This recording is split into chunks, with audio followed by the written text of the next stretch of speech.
আজ থেকে ২০০ বছর পর আমার বাড়িতে আমার ঘরে যারা বসবাস করবে, যারা আমার জায়গা জমি ভোগ করবে, আমি তাদের চিনি না, তারাও আমাকে চিনবে না। কারণ তাদের জন্মের অনেক আগেই আমি কবরবাসী হয়ে যাব, আর ততদিন মুছে যাবে আমার নাম নিশানা।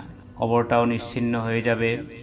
আমার সন্তানরা যতদিন বেঁচে থাকবে ততদিন তারা হয়তো মনে পড়লে দীর্ঘ নিঃশ্বাস ফেলবে, কিন্তু তাদের মৃত্যুর পর তাদের সন্তানরা তাদের যতটুকু মিস করবে আমাকে ততটুকু মিস করবে না।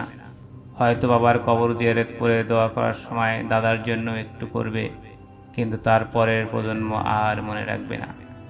প্রায় ২০০ বছর আগে মারা গেছেন আমার দাদার দাদা, যিনি আমার পূর্বপুরুষদের জন্য ঘর বাড়ি জায়গা জমি রেখে গেছেন।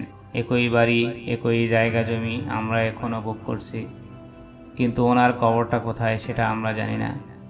হয়তো আমার দাদার পিতা জানতেন, কিন্তু দাদার পিতা তো বেঁচে নেই, দাদাও বেঁচে নেই।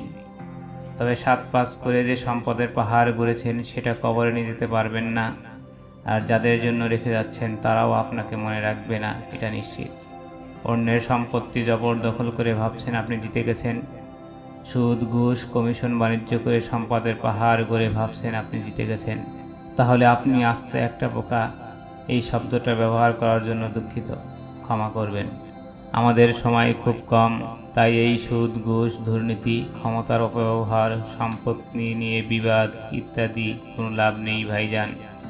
সময় থাকাকালীন ভালো হয়ে কবরের খোরাক সংগ্রহ করুন, এটাই বুদ্ধিমানের কাজ। আসুন নিজেকে সৎ মানুষ হিসেবে তৈরি করি, পরকালের জন্য নিজেকে প্রস্তুত করি। নেক আমুলি আপনার আমার জন্য প্রকৃত সম্পদ। আল্লাহ রব্বুল আলামিন আমাদের সবাইকে ক্ষমা করে দিন, আমিন।